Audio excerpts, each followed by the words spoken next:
സ്കൂളിൽ പഠിക്കുമ്പോൾ എന്താണ് അർത്ഥം എന്നറിയാതെ നമ്മൾ കുറേ ഫോർമുലകൾ പഠിച്ചു.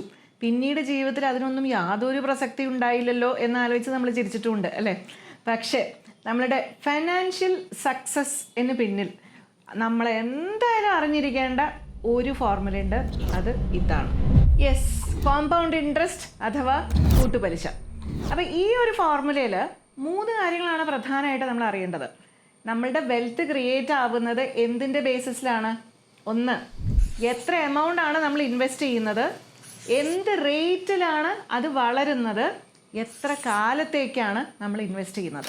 ഉദാഹരണത്തിന് 10 ലക്ഷം രൂപ 10% റിട്ടേൺസിന് 10 വർഷത്തേക്ക് ഇൻവെസ്റ്റ് ചെയ്താൽ നമുക്ക് കിട്ടാൻ പോകുന്നത് ഏകദേശം 25 ലക്ഷം രൂപ. ഇതേ സംഖ്യ 20 വർഷത്തേക്ക് നമ്മൾ ഹോൾഡ് ചെയ്തിരുന്നെങ്കിലോ ഇതെവിടെ എത്തും അറിയോ? 67 ലക്ഷം രൂപ. ഇനി ഇതേ 10 ലക്ഷം രൂപ 6% റിട്ടേൺസിന് 10 വർഷത്തേക്ക് ഹോൾഡ് ചെയ്താൽ നമുക്ക് കിട്ടാൻ പോകുന്നത് ഏകദേശം 18 ലക്ഷം രൂപ. പക്ഷേ ഇതേ റിട്ടേൺസ് 12% ആണെങ്കിലോ നമ്മൾ എവിടെ എത്തും അറിയോ? 31 ലക്ഷത്തിലേക്ക് എത്തും. അപ്പോൾ നമ്മൾ ഇൻവെസ്റ്റ് ചെയ്യുന്ന എമൗണ്ടിന് കൂടുതൽ റിട്ടേൺസ് കിട്ടണമെന്നും കൂടുതൽ കാലത്തേക്ക് ഹോൾഡ് ചെയ്യണമെന്നും നമ്മൾ വിചാരിച്ചാൽ മാത്രമേ നമുക്ക് നല്ല രീതിയിൽ വെൽത്ത് ക്രിയേറ്റ് ആവുള്ളൂ. ഇപ്പം മനസ്സിലായല്ലോ, പണ്ട് പഠിച്ച എല്ലാ പാഠങ്ങളും വെറുതെ അല്ല.